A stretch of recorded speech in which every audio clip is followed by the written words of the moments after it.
Hello and welcome to another edition of Sports Talk Philadelphia. I'm your host, Tommy McIntyre Jr. Well, the Philadelphia 76ers season has been closed now for a while. We're in the playoffs and we're not there, another season in the books. But we'll be talking them, everything wrapping up for them, as well as the draft and the Philadelphia Phillies. Guess what? We have a winning record somehow right now. It's looking good right now. We'll see how long their winning ways last coming up after this. 7, 6, 5, 4, 3, 2, 1. You'll never have the sacred stone. Oh, this you crazy mother.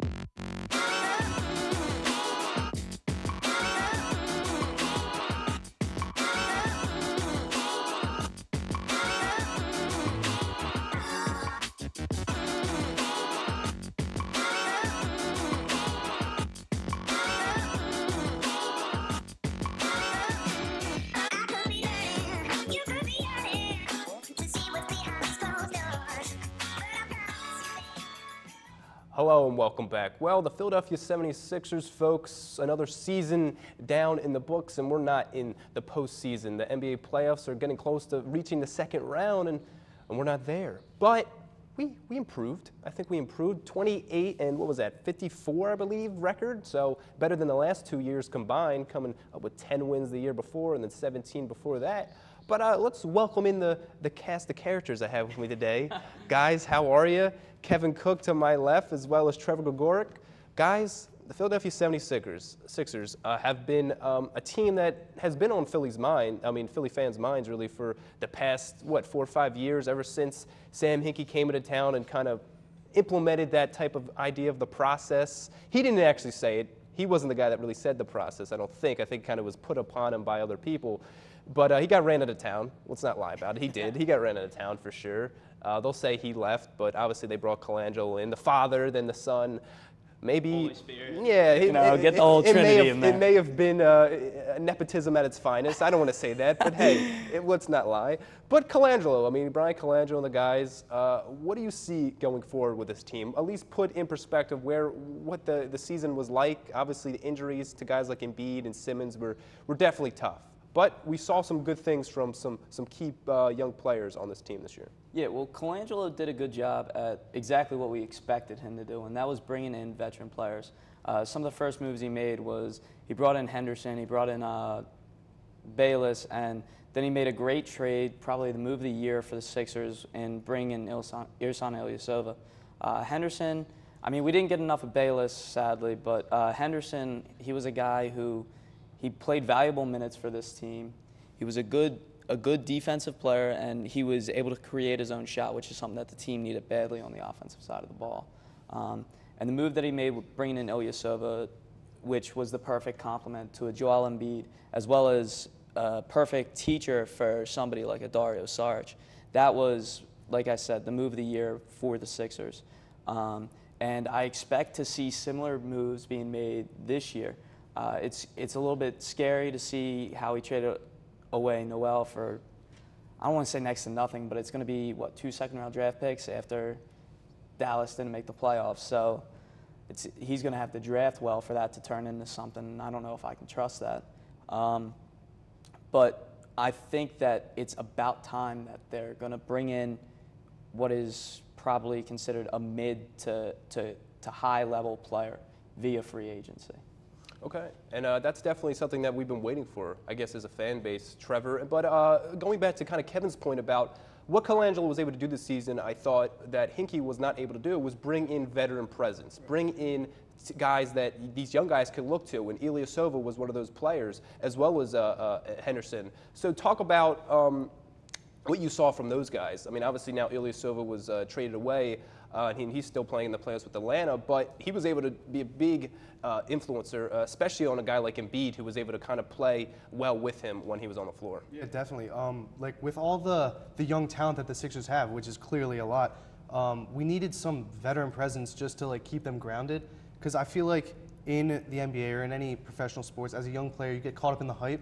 And so bringing in these veteran players kind of keep them a little sane, keep them focused and on track to really get what we wanted to do. And it was evident this season that everyone kind of stayed together and stayed as a team, which over the past 2 seasons, it could easily have fallen apart for this team. But the guys stayed together, and I think that's what, as an organization, what the Sixers wanted to see, and as a fan base, that's what we wanted to see as well. So I think going forward, if we can get another, we're obviously going to get a great player in the draft, but getting some more veteran presence on the team, it can only help us, I think. And just like Trevor was saying, some of those players, especially the ones that we're going to be drafting, but looking at the ones that we have, they're all very young. So that veteran player that Trevor's talking about right now is needed badly for this team. I mean, you got the superstars of your team, Embiid, Simmons, and probably whoever they take next, along with Dario Saric. Saric and Simmons are, what, 23 both? Simmons is 20, I think, or going to be 20 next year. Yeah. And whoever they draft is going to be 18 or 19. I mean, they're still kids. So that veteran player, they need to bring in somebody who has been there, done that, who's been through the mill of everything, seen it, so he can tell them and guide them to make sure that they're not getting too out of hand off the court. Yeah, and I think that's the weird place they're in right now, is that this process is taking so long that players that are continuing to come in to get these top prospects in the draft are still going to be very young. And unless you have kind of, I mean, you look back to the days, I think it was like Shaq when he was with Orlando. I mean, that was one of the times when they were actually able to do well with a really young superstar, but that was Shaq. I mean, these were guys that were on another level of talent. You got to look at, you're saying that was Shaq. Look at the guy who we got, Joel Embiid. Yeah, but he doesn't stay healthy, though. I mean, the guy's not playing back-to-back. If he stays healthy. I mean, how long have we been saying if for him? That's why I have much confidence in that. If he does stay healthy, he is probably the closest thing to a Shaquille O'Neal as a dominant player. He grabbed rebounds. He did everything for the team, the blocks, and he can shoot better than him. So hopefully, if he can stay healthy, the big if, then it looks like this team, like you were saying, could be able to succeed, even though their core is on the younger side of the ball, or on the younger side of the NBA. And I like the way the Sixers play. I mean, I think when Golden State came into town and Steve Kerr was talking about the way the Sixers play, he said they play a lot like them. They try to shoot a lot of threes. They try to play this new efficient type of basketball that we're seeing in the playoffs right now with Houston as well as Golden State, where the idea is to make a lot of get in the paint, get layups, and then shoot threes. That's kind of the new way the NBA is going. Unfortunately, they just don't have good enough three-point shooters, so you have to put players in position to actually be able to make those shots. And so, I mean, Trevor, going to that point, is it just more trying to find pieces that can fit the type of scheme they're trying to run rather than changing the scheme to fit the players we already have, considering that, look, some of these players just are not good enough to get us to that next hump, really? Yeah, well, I think with the players we have now, the scheme that they were running this past season, we were only missing that pure three-point score. So hopefully in the draft, since it's such a stacked draft with really great players, if we can get that three-point score, that threat from the three-point line, I think it'll work perfectly. Or it'll put us in a position where we can work towards something that will get us into the playoffs and eventually deep into the playoffs with such a young group of guys. Now let's look. I mean, look, we've said our record 28-54 this season. You can put that up on the screen just to kind of just put us where we were. Dario Saric obviously was a guy, Rookie of the Year candidate. We'll find out. I think, what is it now, June now, when this NBA award show was, when you actually find out who Rookie of the Year is, because I think that's when they moved it back. So will it be Embiid? Will it be Saric? It may be someone else. Will it be Brogdon? Yeah, because a lot of people think. I think it may actually happen where they may actually split both. They may split each other, because people can vote for different people, so they may split off each other and another guy could win. But look, I mean, these guys were great for us this season. Obviously, Embiid was in a lesser extent because he just wasn't on the floor. But Dario, man, he really came alive, especially when we traded Ersan. He really stepped up and got those starter minutes. But going back to where we are now, the drafts put us, I think now we're fourth place. I mean, fourth place in terms of the best chance to win the lottery odds. We're sitting at fourth. We also have the Lakers pick if it falls outside the top three, and the Lakers are sitting at third right now. And if you look at the odds, we actually have better odds of getting their pick. I think it's only 47% that they keep their selection, the Lakers. So we could be looking at least one top five pick and possibly two in a draft that many people think is one of the most stacked in many years. So Kevin, starting with you, any players in the draft, maybe like a Malik Monk, who is a shooter in this draft that you think could definitely help this team? I mean, there's a number of players in this draft who are going to help the Sixers, and I think we've gone through most of them. The two that I really like is Monk's the number one. He's the guy that Trevor was talking about. He's going to come in here. He's going to be your sixth man. He can shoot from beyond the arc, but he can do a number of other things. Another guy that I really like is his teammate, De'Aaron Fox. Yep. And that guy just lit it up during the end, down the stretch of the tournament there. And he was the reason why they were winning some of those games. And he had a huge shot in the game where they lost. I'm blanking on who they lost to right now. But whoever they lost to, he had a huge shot that helped them get back into the game. And that proved to me that he's not just a defensive or a slasher. He can do the whole thing. And he can play well off the ball. And with that being said, you're going to have Simmons running your point, so I think he would complement well. I mean, I'm trying to think some of the other players, like there's a Dennis Smith, that's not too bad. But Trevor, do you have anybody else in mind who you think? Those were my top two guys too, Malik Monk and De'Aaron Fox. They're just the scorers that we were both talking about. Other than that, I honestly, I mean, know, Marco like Fultz is the guy you would Fultz, love, yeah. but unfortunately you would have to get the top pick because he seems like he's going to be the top guy. I'm not huge on Lonzo Ball. I don't really want his father anywhere near the city. I don't think he I wants agree, to I agree come with you. outside of the West Coast. I think he wants think to he be in wants LA. Yeah. It just so happens if we get that pick, though, he's not going to be able to go to the Well, Lakers. then So. you can talk about a possible trade scenario where we can give them the pick and possibly get a D'Angelo Russell out of it. And, I don't want D'Angelo Russell either, honestly. Well, and then if we're being honest. if we keep the pick, then there's other players that we got to look at, like Josh Jackson. Josh Jackson, yeah. I'm not a huge fan of him. Trevor, what do you think? I mean, I really don't know if we need him. I mean, obviously, it would be great to have him, but I don't know. We can go with whoever. Anyone in this draft class would be great to have. So. Definitely, and I think that's what's going to come down to. I mean, obviously the NFL draft's here in Philadelphia, but the NBA draft will be soon after the offseason. I think the lottery's coming up in May, around May 17th, so keep your eyes out for that. That's going to be a big party celebration, see if we get the number one pick 2 years in a row. Hopefully our first-round pick just stays healthy because we just had bad luck. But stick around because I want to thank Trevor Fagoric for coming on to talk Philadelphia 76ers. And Kevin's going to stick around with us. We're going to welcome in Alec Kosville to talk some Phillies. They've been playing really well, so stay tuned.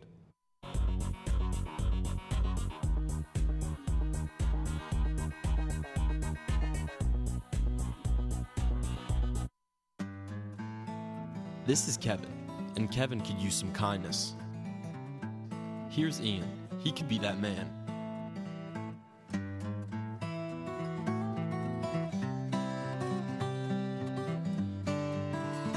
Ian chooses to be inconsiderate and not hold the door for Kevin, and in turn, Kevin suffers.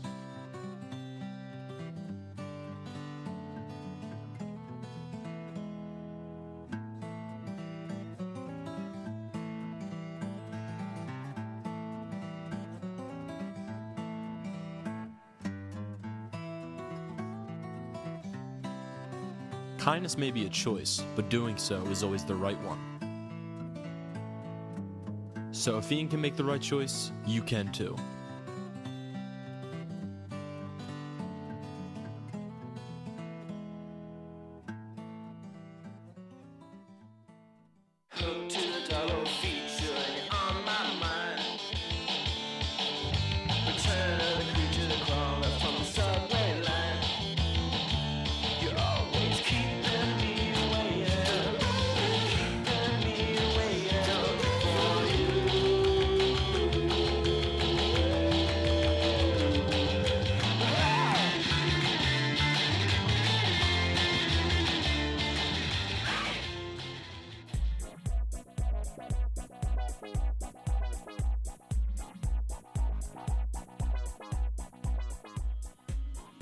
Hello and welcome back to Sports Talk Philadelphia. Well, the Philadelphia Phillies have been winning some games, right? I mean, it's been impressive as of late. They've pretty much won their last 3 series against the NL East, against the Marlins, the Braves, and the Mets. Definitely a great sight to see. Coming up with timely hits has really been the big thing that the Phillies were missing early in the season. But I want to welcome in Alec Kosville, our Phillies insider. Thank you so much for joining us. Obviously, Kevin is still around, but yeah, let's look at this win streak so far. I think they were actually able to pick up another win against the Marlins now, putting their streak up to 6 wins, which is great to see. Obviously, guys like Hernandez have been big helps in that.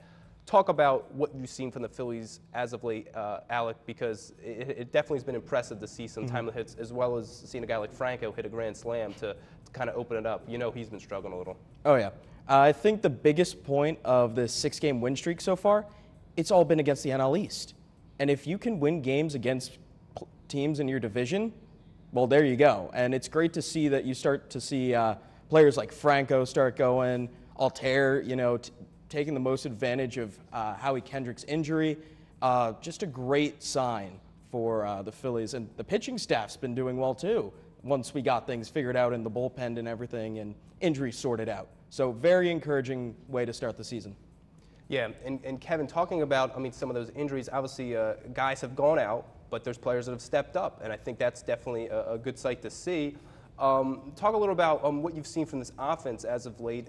Obviously, it's a struggle, probably going to be on all season. Right now, they're on a good streak right now. But who have you seen, a guy like Hernandez, really stepping up, trying to earn that second base spot when you know guys in the minors or there's players out there that the Phillies have in their farm system? The way that Caesar's playing right now is he's definitely the catalyst for this team. Not only is he the leadoff hitter, but the way that he does it on the field defensively and in the batter's box. He's leading the team in average. I think his average is among tops among second basemen. I think it's like second or third. He's second in home runs for second baseman in the MLB. So, and he leads the Phillies in home runs too. So Cesar Hernandez is doing it every which way. Then the other day he made a great play in the field where he takes a line drive that he probably could have caught out of the air, but instead he let it bounce, caught it off a short hop, like a first baseman picks a ball out of the dirt. That's what he did. Turns a double play with him and Freddie Galvis. And they might be arguably the best shortstop, second baseman double play combination in the MLB, and they've been doing it for a relatively short time as far as baseball goes. Yeah, and definitely, we always knew, especially a guy like Galvis, always knew he was a really good defensive player. But seeing this offense now out of these guys is always great to see, and especially Hernandez. We can actually bring up his stats again just to kind of look at what he's been able to do this season. And Alec, the numbers speak for themselves, honestly. To bat .338 so far, 4 home runs, which is amazing considering the Phillies just definitely need home run help. Just to talk about him and what he's been able to do so far this season. Well, he's definitely advanced over the past 2 seasons or so when he's been taking a lot more pitches and he's been making better contact, better decisions at the plate. The home runs, that's coming out of nowhere. That's definitely going to simmer down, but it's a nice sign to see right now. Last night he went 0 for 4, I believe, but still he's hitting over 300. Had a day off today, though. So we'll see what he does to continue on with the season, but it's a great sign from Cesar. And, another guy who we've all been wanting to see something from is Maikel Franco, and we can bring him up here. And look, he's still not batting an average we want to see. I don't think he's ever going to be batting over 250, really, in his career. But if he can drive in some runs, he can be a really huge piece for you, especially if he can get on some hot streaks. Now, Kevin, seeing him being able to come up clutch against the Marlins, hitting the grand slam, is great to see. Can he start to get on a roll here now, hopefully, as the summer months start to get underway? Yeah, I think we're going to start to see Franco turn it on here, and he's going to heat up, and as he does, the Phillies will go too. He's right in the middle of their order. He's going to be probably their best power hitter, arguably with Tommy Joseph batting right behind or a couple spots after. But he's going to be the guy that's going to be driving in Cesar Hernandez, and he's going to keep Hernandez leading the MLB in runs scored if he's batting well. And a huge part of that is going to come, and I think his average will boost up, and that's going to start to happen when we start to see Tommy Joseph or Michael Saunders turn it on a little bit more. Both of those players haven't really been playing all that great. Saunders hit a moonshot last night, though, into the second deck, which was incredible. And hopefully that'll turn him on as well. And Joseph has been picking it up lately too. So if we can get one of those 2 bats hot behind Franco's, I think it's very well likely that Franco can turn it on. And before you know it, he could be hitting 250 and have, I don't even know how many RBIs because of how well the top of the order is hitting. And not only are they hitting well, but they're taking pitches and walking at like an outrageous rate this year. Odubel Herrera hasn't struck out too much this year, which is what we're used to. But some of these other players are taking an insane amount of pitches, and that's causing these opposing pitchers, like the great pitchers for the Mets and the Nats, to get out of the game. I mean, Alec, have you ever seen a Phillies team take as many pitches as some of these batters do? No, I don't know what Matt Stairs is telling them to do, but it's working. And I'm surprised that a guy like Matt Stairs is doing that because, I mean, we know him for the moonshot in L.A., but he never really was the guy that took 5 pitches per at-bat. But you look at up and down this lineup, you got Kendrick, who sadly is hurt now, but he's leading the team in pitches per at-bat. And he's got like 4, at least he's averaging over 4 pitches per at-bat. Hernandez, Saunders, and Herrera, both in the same, all right around the same numbers, right, like just under 4 maybe. So when you see that, that's, to me, that's the most encouraging thing about the batters for the Phillies. Absolutely. And I think bringing up the point of kind of where they've been going towards this, it seems like since Matt Klentak got here, that's kind of the mindset, is to change the way these batters were playing. And taking more pitches has definitely been a mindset. I think guys like Herrera, that's the reason they gave him that contract, is because he is a guy that can do that. I mean, he is off and on, especially in the field. But as a batter, he can get on base. And I think that's something that the Phillies need. Now, can guys step up? A guy like Joseph, obviously, and Franco are guys going to have to step up now driving these runs. But let's switch over now, Alec. Let's switch to the pitching staff, which we've seen. These guys have been able, a lot of the guys at the top of this pitch staff have been able to pitch well. And just keeping the Phillies in the game. And now, as this offense starts to turn around, they can win some ball games. So speak about what you've seen from this pitching staff.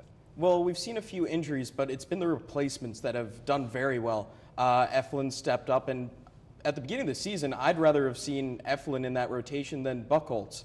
So I don't mind that Buchholz is injured. Nola went on the 10-day DL, but I don't think he'll miss a start because Pivetta was going to come up, but the rain postponed that game. So we'll see what happens with that. Besides that, Jeremy Hellickson is proving that he's worth the $17 million around that, what we paid him for a qualifying offer. Who else here? Velasquez, his last 2 starts have been encouraging. Not as many strikeouts, but he's going deeper into games, and that's a great sign from him. So there's a lot of promise in the rotation. Plus, you have guys like Pivetta, who hasn't made his debut yet, and still Thompson down there, who are potential, I'll say 2-3 starters. Not to get ahead of ourselves here. So a lot of potential here already and still potential in the minors. So we've got a lot going on. And I think that's something really great about the Phillies is their depth, especially at pitching. They really made that a goal in their farm system, Kevin.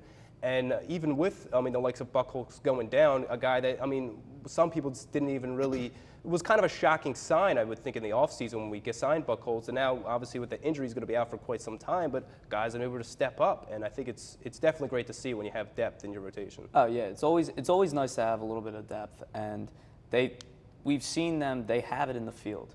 And now we're talking about the pitchers, and they're starting to develop that depth there, especially with, like what Alec was saying, some of these younger players coming up.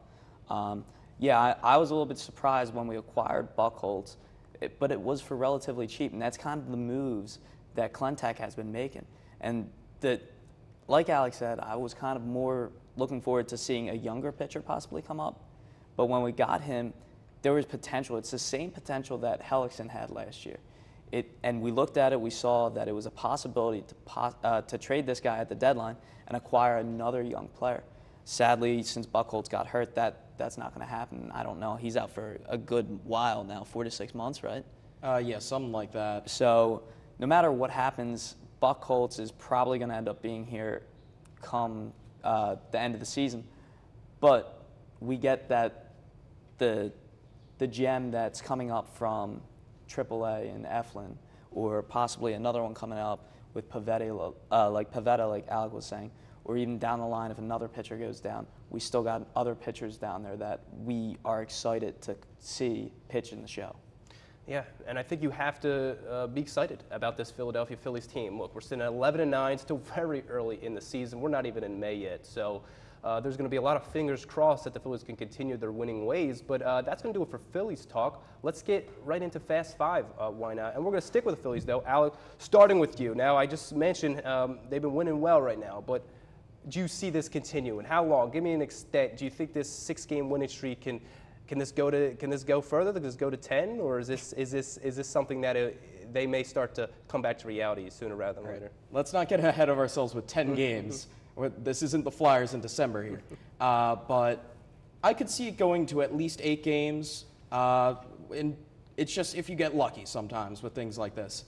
We saw last year April and May were great for the Phils. So we'll see how far this continues on. I'm hoping that we make it to June this year. Let's see. All right, I like it. All right, we're going back to the Sixers now. Kevin, Brian Colangelo, I mean, obviously the draft is coming up. He was a part of the draft last year. Obviously didn't have to do too many things because he had the number 1 pick, and Simmons seemed like the consensus there. How much confidence? Give me a grade here. In 1 to 10? Yeah, on like a scale 1 to 10 in Colangelo and his ability to draft, especially say His ability to draft. Especially if we get, say, 2 picks in this top 5 this year. Do you have confidence that he can make some right decisions? I'd probably say it's about an 8. I think he's shown that when he's up there, he's going to make a decision that is rather well. All right, I like it. We're going back to the Phillies. Alec, I mean, I want to talk about the coach. I mean, Pete McKinnon now. I mean, this guy's been around the Phillies since, I mean, we won those World Series when he was on as the bench coach for Charlie Manuel.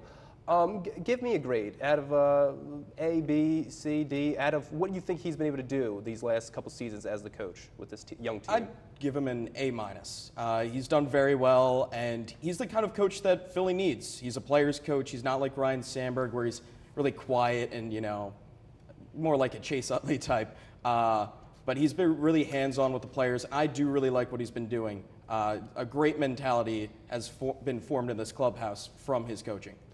All right, we're going to the Sixers. Now, will the Sixers make a big trade or sign a big free agent this offseason? Do you think this is the time, or do you think they wait another year?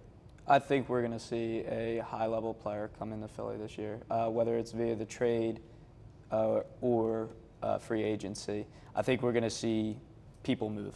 All right, I like it. Let's hope to see someone come in town that can make this team great again, because that's what we're looking for. Now, let's finish with you, Alec. We have, we're sitting at 11-9. The Philadelphia Phillies main guy, Franco, is batting 171. Where do you think he finishes at the end of the year? Can he get to that 250 mark? I definitely think he gets to 250, and you'll definitely see him hit like 270 around sometime, but I believe he falls 255, 260 to end the season. All right, that's what we like to hear. Well, that's going to do it for Fast 5, and that's going to do it for Sports Talk Philadelphia. I want to thank everyone that was able to come on.